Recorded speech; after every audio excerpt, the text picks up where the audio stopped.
The American Task Force on Lebanon is a nonprofit, an NGO, charitable educational organization made up of Americans of Lebanese ancestry.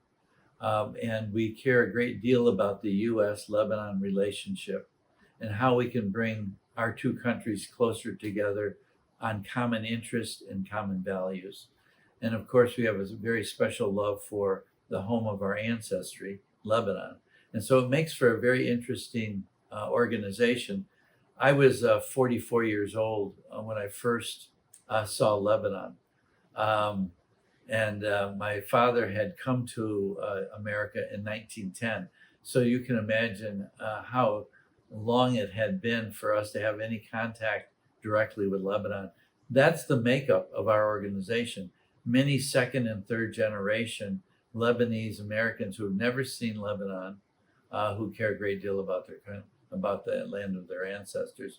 And so we want to build a prosperous, democratic, and stable Lebanon. How do we do that? Through American interests. And can we bring the two countries closer together?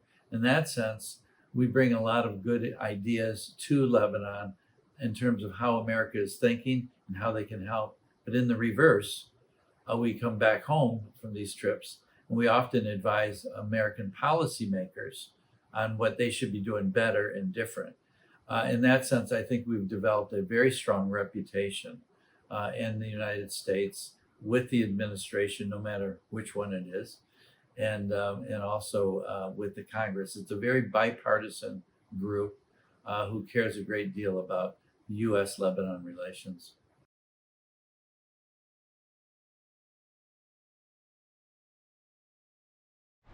The biggest challenge it faces is twofold. One is getting the political class in Lebanon to act. We often have good ideas that we carry from the United States to Lebanon as good carrots in many cases that can help develop the country. But it requires action on the part of the government.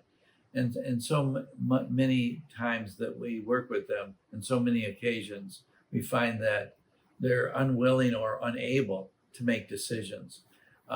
We think this is mainly a problem between a corrupt class that has existed in Lebanon for many years, and Hezbollah, who is more influential than they should be over the affairs of the country.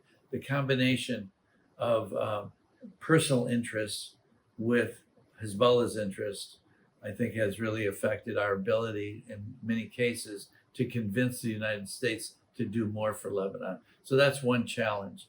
The other challenge is to make sure that when we advocate for Lebanese issues, that the money is going to be spent correctly through NGOs and other reputable organizations like the Lebanese Armed Forces. And it won't go into the hands of militias or corrupt individuals.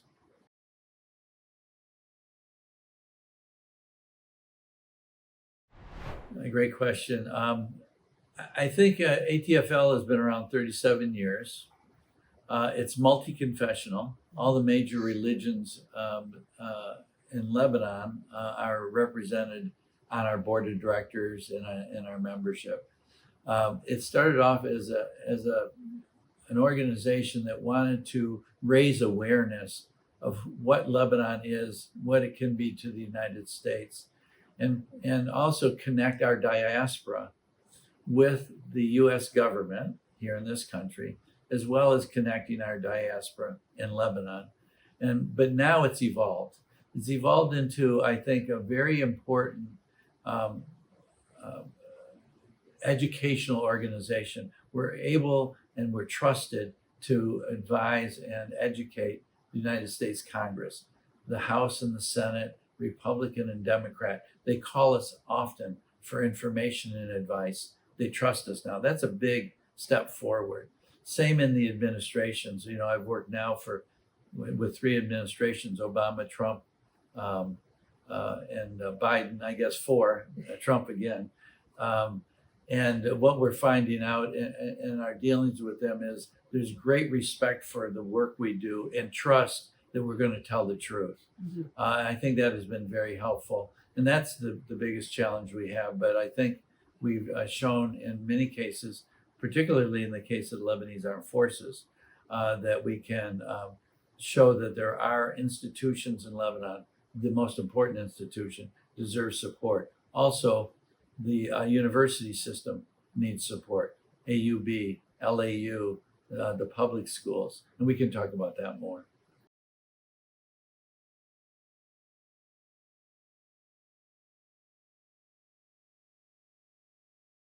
So we are a diaspora organization. Mm-hmm. We represent members who are very influential in their communities. So it's a grass tops organization, not a grassroots organization. And in every city in the United States, we have prominent Americans of Lebanese ancestry. So they're very important to helping guide us in terms of what we want to get done in Washington. So we have the expertise in Washington. We know how Washington works, which is a special skill. But we also have the support and guidance and advice of the diaspora. And that makes for a very important and I think a strong organization when we go to Lebanon. Because in Lebanon, we're bringing with us people who may have immigrated from there or still have family there or are well known. And in that sense, we're able to use our members and our diaspora as well when we visit in Lebanon with the political class there. And as you know, when we go to Lebanon, we meet with everyone at the highest levels. The door is open to us. And I think, again, it comes back to building trust and being honest with the facts and not afraid to tell the truth.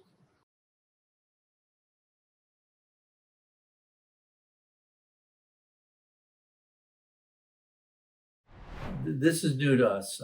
We're working very hard to look at the next generation of our young Americans of Lebanese ancestry, Lebanese Americans, and we're doing a couple of things there. We're developing a program to actually attract young people from the various communities around the country to help engage on issues with us, to give them some sense of how Washington works, and to learn from them on what their priorities and issues are in the next generation. Secondly, we're recruiting younger people for the board and for the membership. So we're looking at more gender diversity, more religious diversity, and youth diversity. When it comes to helping Lebanese youth in Lebanon, there's a number of programs that we've worked on. Most of all is the school program, which is really important. I talked to you about the universities and supporting them to the tens of millions of dollars we've gotten for them. But the public school system and the private school system, primary and secondary schools, are really hurting. And so we've worked closely with people who advocate for those school systems there and how to really improve the educational level for them. What we found, for instance, is the average primary school in Lebanon has about 60% of its budget is electricity, which I didn't know. Think about it, if we can bring solar projects to villages to support that, that'll free up money for teacher salaries. And so one of the most important things we can do for the youth is make sure Lebanon's education remains at the highest level, along with our advocacy for health issues as well.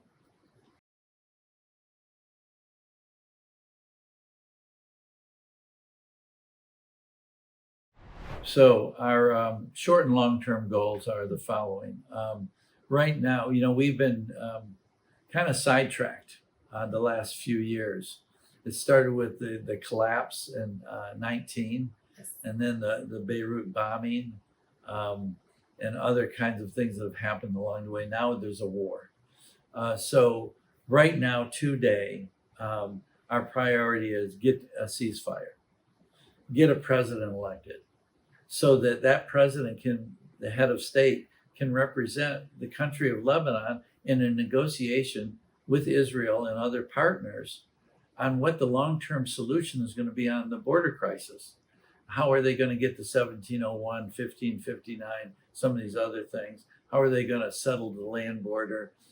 They need to stand up the LAF. The LAF needs $500 to $1 billion.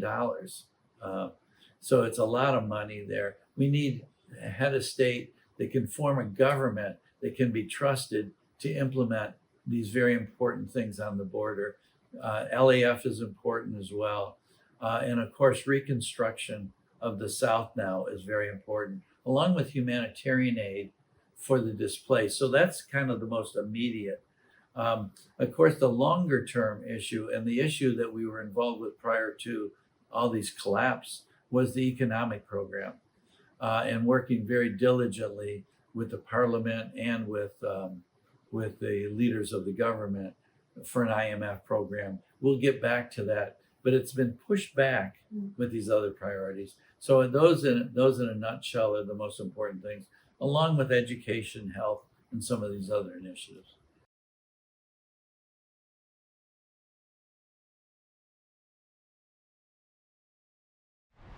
The good news is we're very lucky in the case of President Trump to have a member of his own family be Lebanese. His grandchildren will be Lebanese. And Masad Boulous, who's a fine man and cares a great deal about his homeland, will be a great partner with ATFL. We were talking already. We exchanged greetings this morning, and we're looking forward to moving very quickly ahead. So our program won't change, though. It's that ceasefire, it's that president, it's an economic package, it's support for the LAF, education, health. Those will remain the same for now. We got to deal with the refugees. That's another big issue that we're confronted with as well. So those will remain the priorities for us.